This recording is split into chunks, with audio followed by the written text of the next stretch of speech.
During the 1970s, I was probably the busiest that I ever was in my life.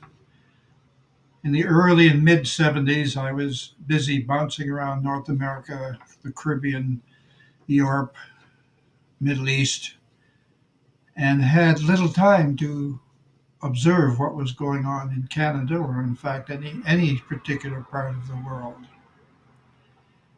I missed at that time the creation of two important bodies. There was the Basel Committee in Europe and Nelson Rockefeller's Trilateral Commission that were formed, and the Canadian Prime Minister became very involved in both of those. They were more or less bodies of the banks and the financial worlds, the significance of which I hadn't really realized until my recent studies.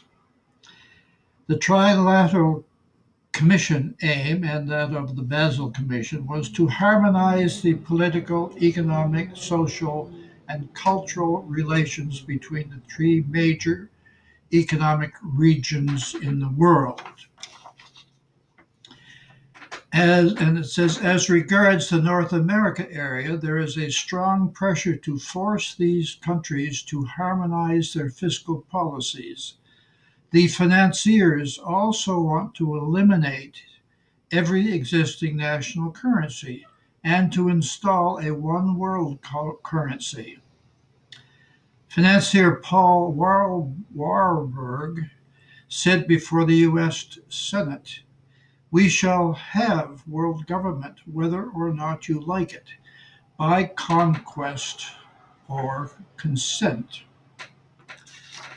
Well, that was the time when Mr. Pierre Elliott Trudeau stopped using the Bank of Canada to finance Canada's need for debt financing, either to pay for infrastructure in our nation, or it turned out to pay for deficit financing to cover the extent to which the government spent more money in any year than they raised through taxation.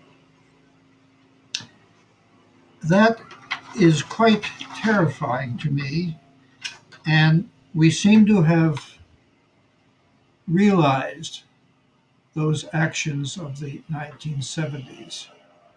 From then on, through the Trudeau, Mulroney, Chrétien, and the present regimes of prime ministers. During that time, as I have mentioned before and will again, our national debt increased significantly from $100 billion debt to $1,700 billion debt, which was also accompanied by the banks forcing or enticing our households to increase personal debt to the tune of $1,700 billion as well. I have an interesting quotation that said by the banker, Right Honorable Reginald McKenna, "They, the banks, control the credit of the nation, direct the policies of government, and keep in the palm of their hands the destinies of the people." If you don't know by now that we have to make some changes in the way the political parties have been running our country, then you are asleep and we have to wake you up. Please consider these things. Thank you for listening.